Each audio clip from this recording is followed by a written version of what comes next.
Our country is in the midst of the worst border crisis in our history. Since President Biden took office, there's been more than 5 million illegal crossings at the southern border. Mr. President and Madam President, I've been to the border multiple times, and I've seen this crisis firsthand. In fact, the last time I was there, I was touring a heavily trafficked sector with off-duty Border Patrol officers. And as we were driving along, the officers spotted a couple of cartel members.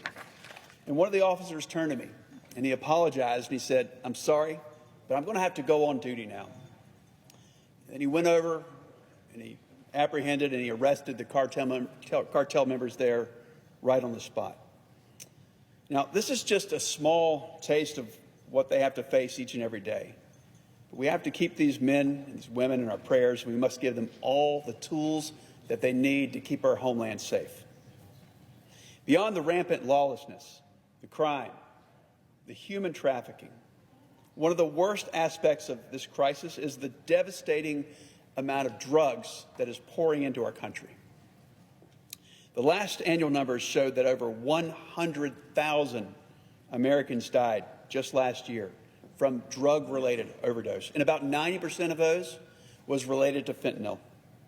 This crisis has gotten so bad that fentanyl-driven overdose deaths are now the leading cause of death for those that are between 18 and 45 years old. And this is perhaps the worst statistic. Children under 14 years old are dying of fentanyl poisoning faster than any other age group. The drugs that come through the border cause unspeakable harm back in communities in North Carolina. To many, they're only 1 or 2 degrees away from a personal tragedy with a name having to do with illegal drugs. I routinely talk to sheriffs from all over the state. I recently went to all 100 counties, and I talked to a lot of those sheriffs, and many of them told me that every single county in North Carolina is now a border county because of President Biden's policies. In fact, a recent drug bust in Iredell County, just north of Charlotte, uncovered enough fentanyl to kill 250,000 individuals. Now, that's poison from just one traffic stop in North Carolina. And it begs the question, how did we get here and what can be done?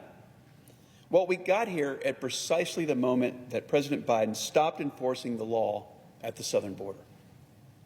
President Biden stopped building the border wall on his first day in office. He's reversed policies to quickly deport criminals and illegal aliens. He refused to get tough on sanctuary cities who don't obey federal law. He ended the Remain in Mexico policy.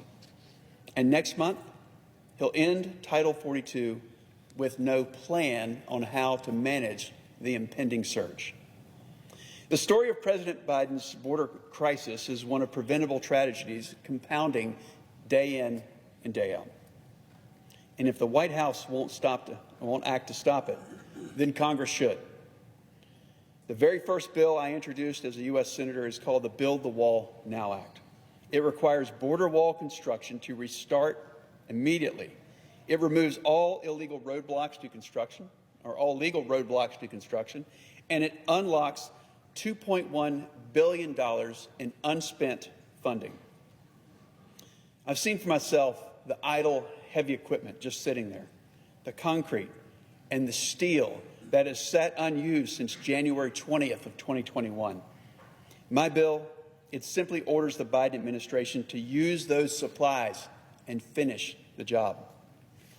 When I spoke to those border agents, they told me that they really need a wall. And yeah, they need funding. But what they really need is an administration that has their back. And right now, they don't have that.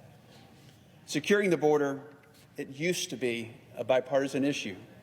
So I would call on President Biden to stop ignoring the border crisis. Suspend any partisanship that is stopping him from doing what we know would stop this suffering.